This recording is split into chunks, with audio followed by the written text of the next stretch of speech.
جو سامنے بیٹھ کر خطبہ سننے والے ہیں ان کی کیفیت کیا ہے؟ کہ راوی کہتا ہے جب حضور گفتگو ارشاد فرماتے صحابہ اتنی توجہ ٹکٹکی انہماک سے گفتگو کو سنتے کہ فرماتے دوران گفتگو لگتا یوں تھا جیسے ان کے سروں پہ پرندے بیٹھے ہیں اور ابھی حرکت کی نہیں تو کہیں اڑ نہ جائے. اتنی توجہ سے کہ اگر ان کے اوپر آ کے پرندے بھی بیٹھتے تو پرندے کو یہ پتہ نہ لگتا کہ میں کسی زیرو چیز پر بیٹھا ہوں یا کسی بے جان جسم کے اوپر بیٹھا ہوں. اتنی توجہ سے صحابہ محبوب علیہ السلام کی گفتگو کو سماعت کیا کرتے. لیکن اس کے باوجود اگر کوئی بات سمجھ میں نہ آتی تو صحابہ نگاہیں جھکا کے لہجہ دھیما کر کے ہاتھ جوڑ کر محبوب کی بارگاہ میں عرض کرتے کہ رائنا یا رسول اللہ، یا رسول اللہ ہماری رعایت فرما دیں اور ہمیں گفتگو بات دوبارہ سمجھا دیجیے. کسی امر خارج کی وجہ سے کوئی بات سمجھ نہ آتی تو صحابہ ہاتھ جوڑ کر نگاہیں جھکا کر ادب کے لہجے میں عرض کرتے کہ محبوب ہمیں بات دوبارہ ارشاد فرما دیں. تو حضور غصہ نہ کرتے، حضور جھڑکی نہ دیتے کہ ایک بات کو 3 مرتبہ کہتا ہوں سادہ لفظوں کے ساتھ تمہاری عقل کے مطابق، تمہارے فہم کے مطابق، آواز سب تک یکساں پہنچتی ہے اور تمہیں پھر بھی سمجھنے لگی. یہ تو میرا مزاج ہے نا.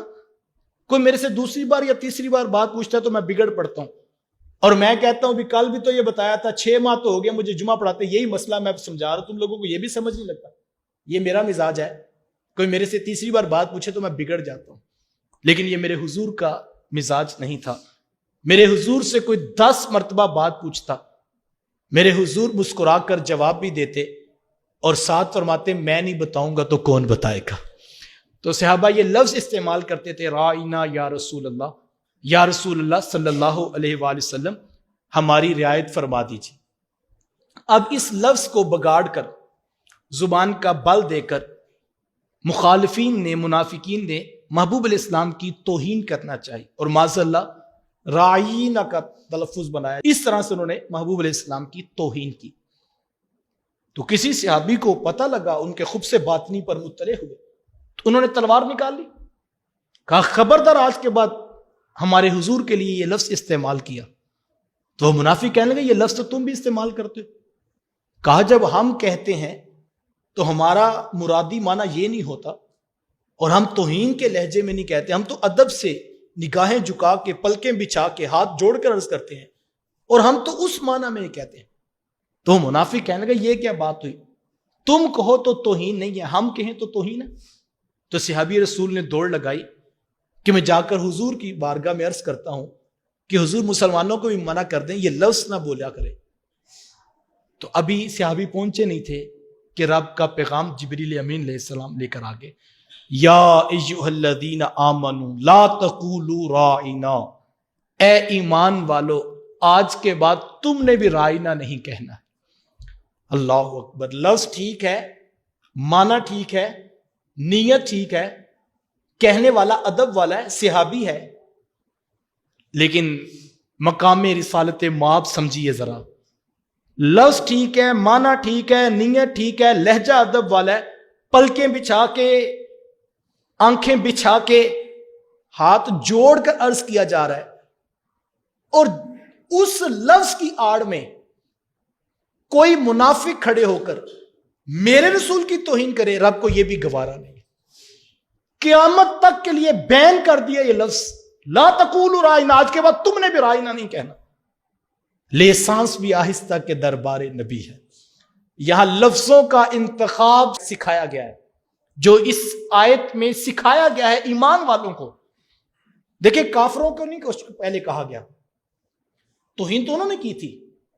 صحابہ تو خود چاہ رہے تھے کہ ہم بتاتے ہیں کہ حضور یہ لفظ بین کریں.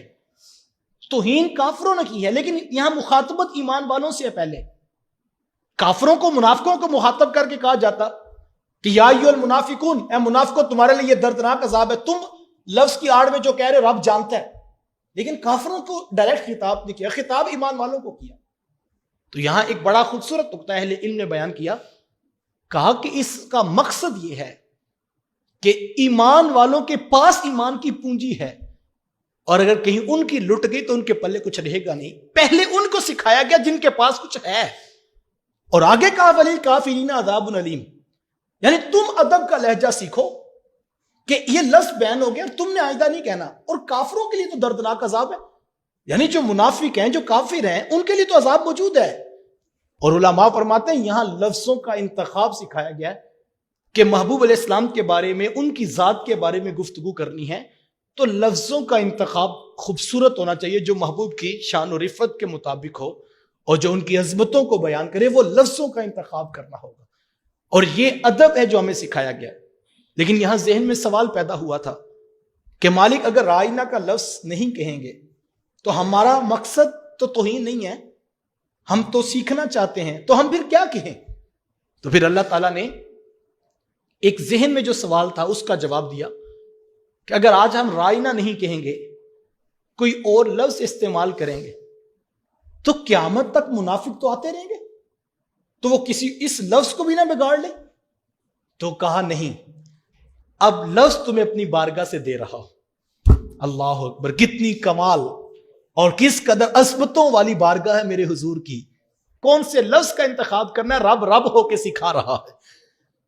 اب نہیں چھوڑا گیا کہ چلو کوئی اور لفظ کہہ لینا, آگے خود کہا وقول انظرنا, رائنا نہ کہا کرو, لفظ تمہیں اپنی بارگاہ سے دیتے ہیں. مالک پھر کیا کہا کریں؟ کہا وقول انظرنا, جولیاں پھیلا کر کہا کرو اے رسول اللہ ہمارے اوپر نظر کرم کیجیے. یا رسول اللہ انظر حالنا, یا رسول اللہ ہمارے حال پہ نظر کرم کیجیے. وقول انظرنا, ہمارے اوپر نظر کرم کیجیے. اور آگے یہ ضابطہ مکمل ہو گیا. پھر آگے کہا واسمعوا, اور بات کو توجہ سے سنا کرو. اللہ اکبر, جو پہلے توجہ سے سن رہے ہیں ان کو پھر کہا جا رہا ہے اور گفتگو کو توجہ سے سنا کرو. وَلِلْكَافِرِينَ عَذَابٌ عَلِيمٌ, اور کافروں کے لیے دردناک عذاب ہے.